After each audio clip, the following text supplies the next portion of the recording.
So I'm Corinne, and I go to Ruth Asawa School of the Arts, and I'm in the dance department. And I actually just came back from a show, our dance concert performance. So I wasn't sure if I would make it to this, but I actually pre-recorded this. So Anna's gonna play a video, but first I'll do a little intro. So my project, it started for Padlo's class, my senior project for Ruth Asawa School of the Arts, and was just inspired by period poverty, and just learning about it really made me want to do something to help for my senior project. And of course, I was so lucky to have an inspirational mentor, Kendra Robbins, to help me through this. And also, of course, Nadia and all that she's done. Padlo sent me a link to a podcast with her early on in the project. So I got a lot of information from her, and she was just a really inspiring person that really made me feel confident in this project and in what I was doing. So without further ado, Anna can play the video, and I might have repeats a couple of things, but thank you all for being here. Thanks, Corinne, and congrats on your dance recital. All right. Hi, everyone. Welcome to my project. I'm really excited to share what I've been working on for the past couple of months. So my name is Corinne Dummel, and I'm a senior at the Ruth Asawa School of the Arts, and I'm in the dance department. And for our senior year at SODA, the seniors are putting together capstone projects that are a culmination of all the work that we've been doing for the past couple of months. So I'm going to share my screen.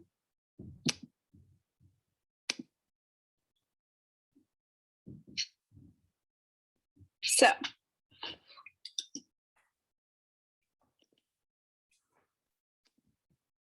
bringing period products to people in need. So how did my idea start?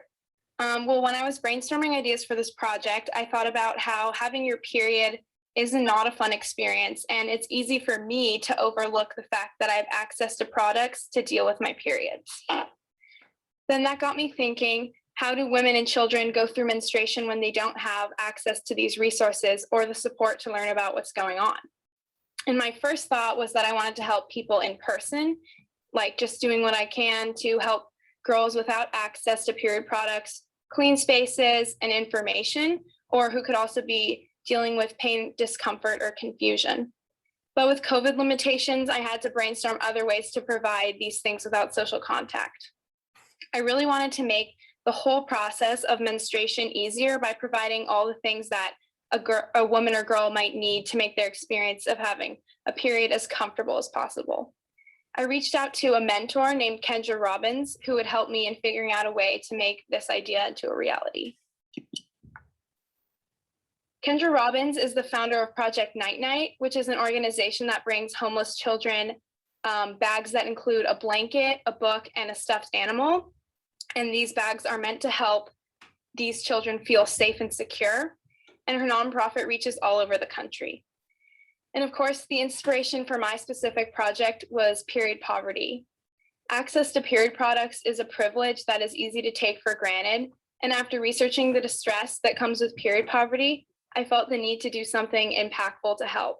I wanted to provide all the items necessary to hopefully make a woman's cycle more comfortable. And I realized that this was something that not only affects homeless women deeply, but something that it's rarely addressed. And I came up with the idea to bring complete kits with feminine hygiene essentials and products to women and girls in need.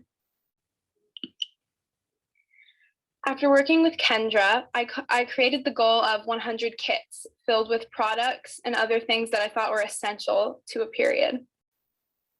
Then I decided to donate the kits to Homeless Prenatal Program in San Francisco.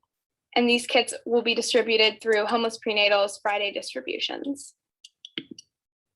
So a little bit about Homeless Prenatal is there a program based in San Francisco that joins with families to break the cycle of childhood poverty. They have housing, family support, wellness services, and Friday distributions, and they take donations. I needed about $500 to make this happen, and the organization Friends of Soda was giving money to seniors for these capstone projects. So I applied and received a $500 grant. But I needed a little bit more money, so I created some women-themed jewelry, as you can see on the right, to sell on an Instagram account that I have with my friends called RBN Jewelry, which is down below. And all the profits to these earrings that you see went to my project. So in each bag, I included 10 pads or 10 tampons. And so there are 100 kits total, and 50 of the bags had pads and 50 of them had tampons. In each bag, I also included 1 water bottle, 2 individual doses of ibuprofen, so 200 milligram pills, 2 each, 2 cleansing wipes, and 2 disposable bags. So once I purchased and received all the products, it was time to start assembling the kits. So my family and I set up a little assembly line, and here's a picture of us putting together the kits. Here's another picture. And I then made labels detailing every item that was inside, and attach them to the bags and pack them into boxes. Then it was time to donate to Homeless Prenatal, so I coordinated a drop-off time and then drove to Homeless Prenatal and dropped them off. And to continue my project, I've received a grant from NCL, which is the National Charity League, from the San Francisco chapter. And this grant will allow me to purchase the items needed for the kits. Then NCL members will then come to my house, collect the items, and put together the kits themselves, and then donate them to Homeless Prenatal.